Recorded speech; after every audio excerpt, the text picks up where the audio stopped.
بجے یہاں پہنچے،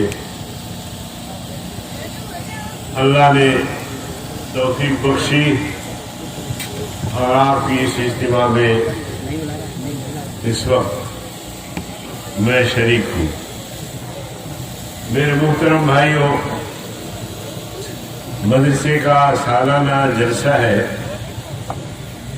اور آپ حضرات جلسے میں شریک ہیں، اور مجھے معلوم ہے کہ ابھی آپ کا جلسہ صحیح معنوں میں جمع نہیں،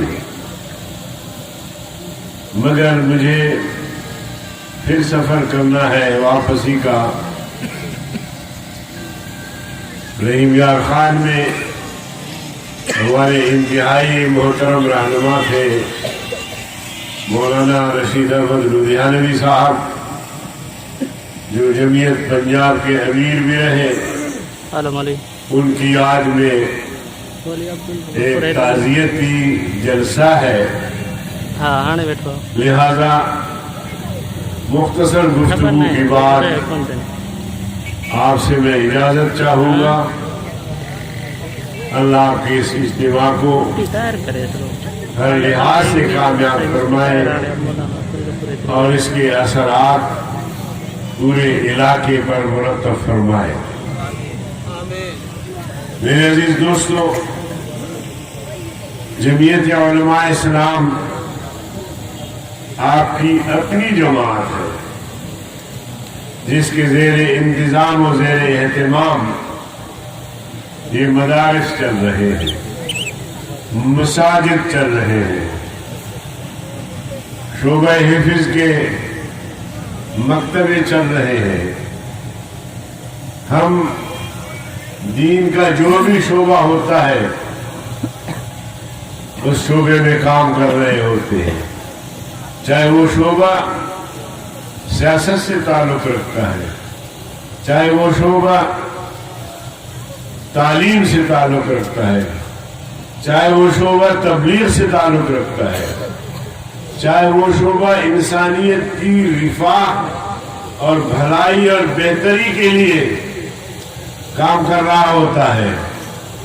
جمعیت علماء اسلام کی پشت پناہی ایسے اداروں کو حاصل رکھے۔ اللہ کا فضل و کرم ہے کہ مدارس کی وجہ سے پورے ملک میں قال اللہ اور قال رسول کی صدائیں گونجتی رہتی ہیں۔ مجھے یاد ہے جب ہم پڑھتے تھے سندھ میں، بھٹو صاحب کا دور تھا، وہ عجیب دور تھا۔ اس دور میں داڑھی اور پگڑی والے کا بس میں بیٹھنا بڑا مشکل ہوتا تھا، ملا اور ملڑو کہہ کے پکارتے تھے۔ آج ہمارے اکابرین کی جدوجہد سے، سندھ کی جماعت کی مسلسل محنت سے آپ ملا اور ملڑو سے مولانا بن گئے۔ یہ جماعت کی برکت ہے۔ آج آپ بہت طاقتور ہیں۔ ایک وہ زمانہ تھا اور ایک آج کا زمانہ ہے، اور انشاءاللہ آئندہ کل آپ اور زیادہ طاقتور ہوں گے۔ ہمارے اکابر حضرت حارث جبی، حضرت امروٹی، حضرت بہروی یا دیگر جو ہمارے اکابر و اسلاف تھے، درگاہیں تھیں، انہوں نے اپنے اپنے دور میں خوب کام کیا مسلمانوں کے عقائد درست کرنے کے لیے، ان کو سیاسی دھارے میں لانے کے لیے، مگر وہ ابتدائی ایام تھے۔ اب ان کی محنت نے اتنی رنگ لائی ہے، اتنی رنگ لائی ہے کہ اب پورا سندھ اور پورا پاکستان ہر جگہ آپ کو جمعیت ملے گی۔ ایک گاؤں ہوگا اس میں بھی آپ کو جمعیت ملے گی۔ مشقتیں انہوں نے اٹھائی، تکالیف انہوں نے برداشت کی، جدوجہد کی. آپ نوجوان آئے اور انہوں نے ان کی اس تحریک کو آگے بڑھایا اور اللہ کا شکر ہے کہ یہ تحریک اب آگے بڑھ رہی ہے, کم نہیں ہو رہی. آپ نے آزادی مارچ کا اعلان کیا اور میں سلام پیش کرتا ہوں سندھ کے مسلمانوں کو, سندھ کے بھائیوں کو, کہ وہ قائد جمعیت کے ساتھ اس طرح شانہ بشانہ چلے کہ اسلام آباد تک وہ سلسلہ ٹوٹا نہیں. یہ آپ ہی کا کمال ہے اور اللہ نے آپ ہی کو یہ اعزاز بخشا کہ قائد جمعیت نے آزادی مارچ کا آغاز سندھ سے کیا اور آپ کے آزادی مارچ سے بہت سارے لوگوں کے وضو ٹوٹ گئے, بہت سارے لوگوں کے اوسان خطا ہو گئے, بہت سارے لوگ ہڑبڑا گئے, بہت سارے لوگ گھبرا گئے, بہت سارے لوگوں کے نٹ بٹ ڈھیلے ہو گئے, اب بھی ڈھیلے ہیں. ایک جھٹکے کی ضرورت ہے, گرتی ہوئی دیوار کو ایک جھٹکا اور دو. عمران کہتا ہے کہ میں مولانا فضل الرحمان صاحب کے خلاف آرٹیکل نمبر 6 آئین کے آرٹیکل نمبر 6 کو لاگو کروں گا. میں نے اسمبلی میں, پارلیمنٹ میں کہا, سینٹ میں کہا کہ جناب عمران خان, آپ کو ہم دعوت دیتے ہیں, ہم کہتے ہیں آپ سے کہ آپ شیڈول 6 لاگو کریں. آپ مولانا صاحب کو شیڈول 6 کے تحت گرفتار کر کے دیکھ لیں. آپ مولانا فضل الرحمان صاحب کی گرفتاری برداشت کریں گے یا روڈ بلا کریں گے؟ نعرہ تکبیر! قائد جمعیت حضرت مولانا فضل الرحمان! قائد جمعیت حضرت مولانا فضل الرحمان! جرأت و بہادری! جرأت و بہادری!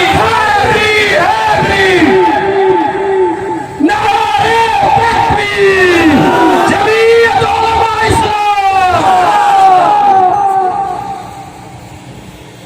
مولانا فضل الرحمان صاحب کو کہتے ہیں میں اس لیے گرفتار کرنا چاہتا ہوں کہ اس نے آئین سے بغاوت کی ہے,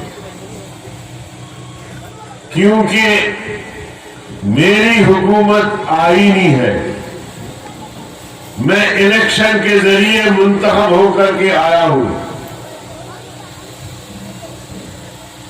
عمران کو یاد ہوگا کہ 2018 25 جولائی کو جو انتخابات ہوئے, ہم نے, قائد جمعیت نے اس وقت کہا تھا کہ ان انتخابات کو ہم ماننے کے لیے تیار نہیں ہیں. انتخابات کے نام پہ ڈھونگ رچایا گیا, یہ ڈھونگ ہمیں قبول نہیں. ان انتخابات کے نتیجے میں کوئی بھی حکومت برسر اقتدار آئے گی, اسے ہم تسلیم نہیں کریں گے. اور پھر 25 جولائی گزرنے کے بعد 26 جولائی کو اس وقت جو اپوزیشن میں جماعتیں ہیں, ان سب نے مل کر 25 جولائی کے الیکشن کو مسترد کیا, انتخابات کو بدترین دھاندلی قرار دی. تو اس میں ہم اکیلے نہیں ہیں, اس میں پیپلز پارٹی بھی ہے, اس میں مسلم لیگ بھی ہے, اس میں اپوزیشن کی 8 جماعتیں شامل ہیں.